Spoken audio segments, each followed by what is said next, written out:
After looking at the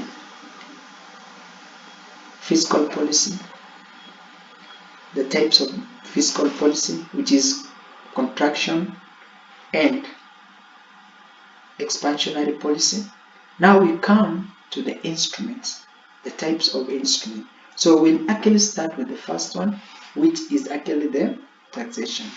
What do you mean by taxation?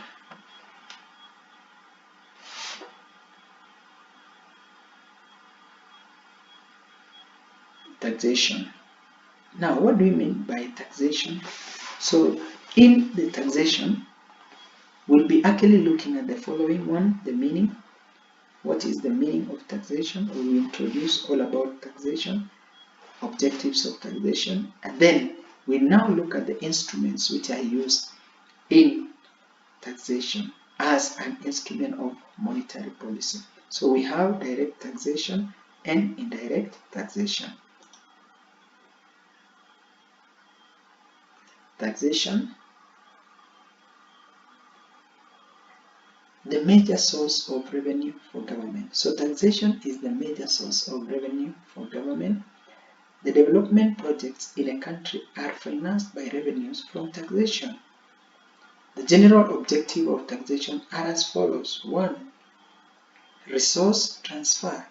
Transfer resources from the hands of the public to the hands of the government to make possible public investment. So we need to know this. The objective of taxation is to take money from the public and invest them in government. Government will use this money to do public investment. Number 2, control consumption. That is transferring resources from consumption to investment. In other words, when the government increases tax, people will have less to consume, but the government will have sufficient money to do investment. Number 3, saving and investment. Increase the incentive to save and invest. So meaning that when taxation is imposed, government will create a corpus for investment, and this investment will create employment for people, and in creating employment means more growth in the economy. Modify investment pattern. So the objective is achieved by encouraging investment in productive areas of the economy and discouraging investment in unproductive activities. Like the productive activities of an economy is spending in roads, infrastructure, to production or manufacturing. Now, unproductive activities are like security, defense. So we need to know this. Wealth distribution, mitigating economic inequalities. In other words, it will help in actually bringing equality in distribution of wealth and income in a country. The less fortunate will have an opportunity to be served and be provided with the resources which, with their own effort, they cannot afford. Types of tax. So when you look at the types of tax, there are 2 types of tax. 1, direct, meaning that it is directly imposed to the providers. So we have 3 types. We have personal income tax, property income tax, and I think there is an error here.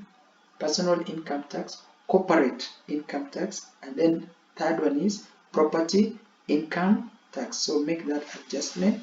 Number 3 is sales tax, that is indirect tax, excise duty, that is indirect tax, custom duty, that is indirect tax, expenditure tax, that is indirect tax, agriculture tax, that is indirect tax. So these are the types of tax, direct and indirect tax.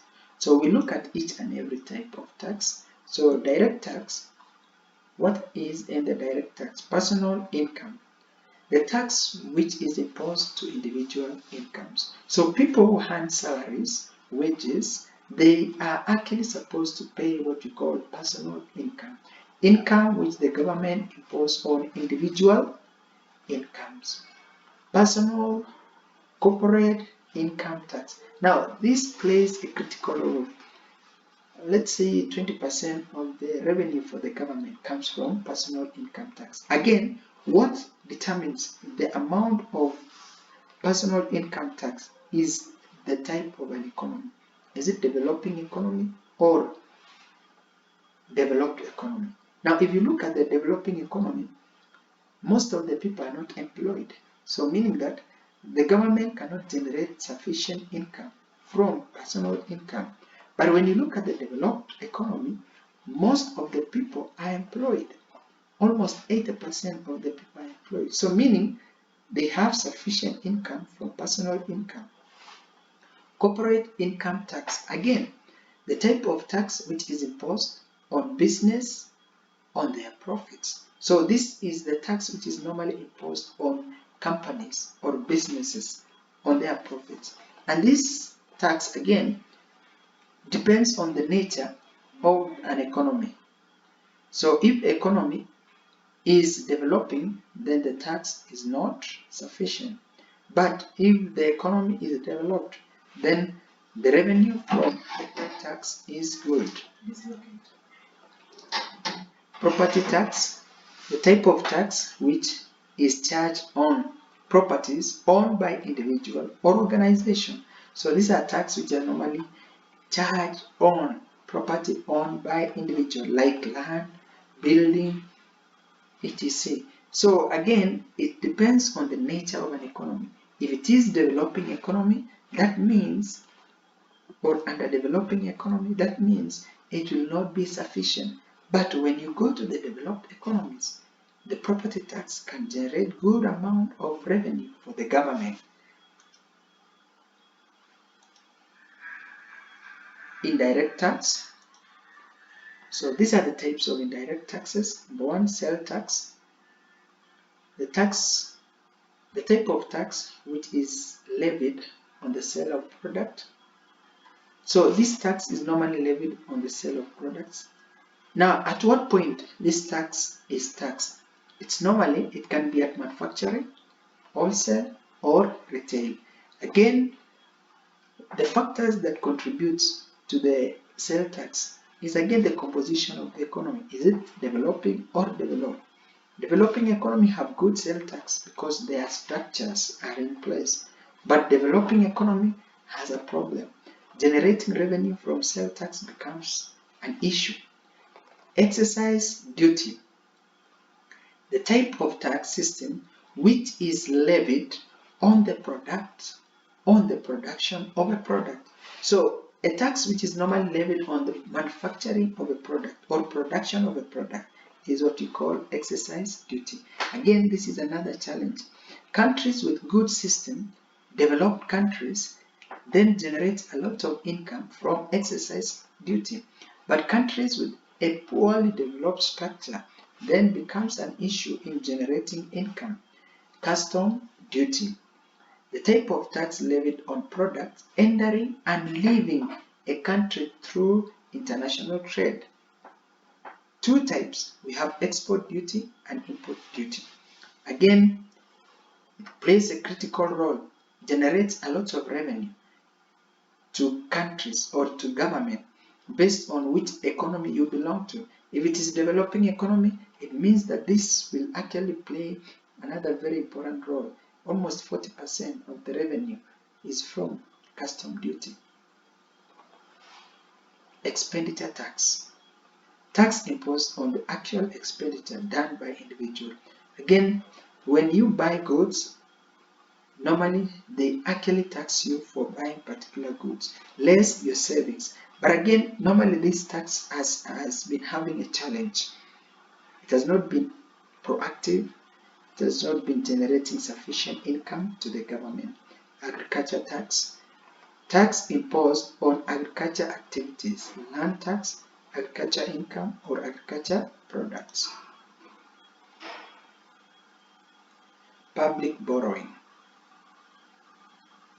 So in public borrowing, as a source of revenue for the government, we look at the following. One, the meaning, then the instruments. We have voluntary, we have compulsory, we have internal, we have external, then we have forecast.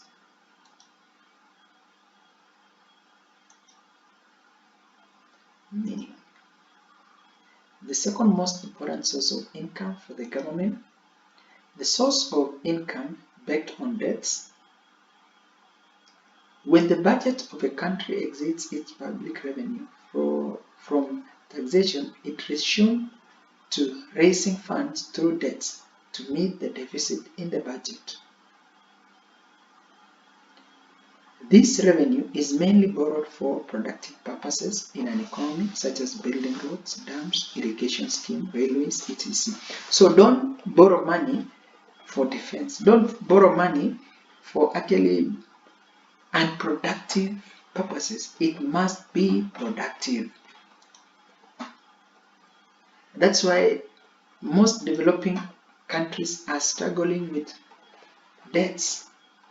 The ceiling of debts has gone beyond. Right now, in the government of Kenya, the ceiling of debt has been increased to 9 million, which it was 6 million. So there is a problem. Begging on that, we have issues. Number one, voluntary. The source is based on the saving from the public in the government corpus. So this is on your voluntary basis. Compulsory. The government raise funds through compulsory loans and bonds issued to the public. Now it can be through National Security Fund like NSSF, Provident Funds, NHIF, etc. Internal, the funds generated within the economy, domestic loans. External, the government can borrow loans from other countries, foreign loans. Forecast saving, forced savings, the new weapon in the armory of fiscal policy. So these are ways which the government can reach out for more resources through different machineries.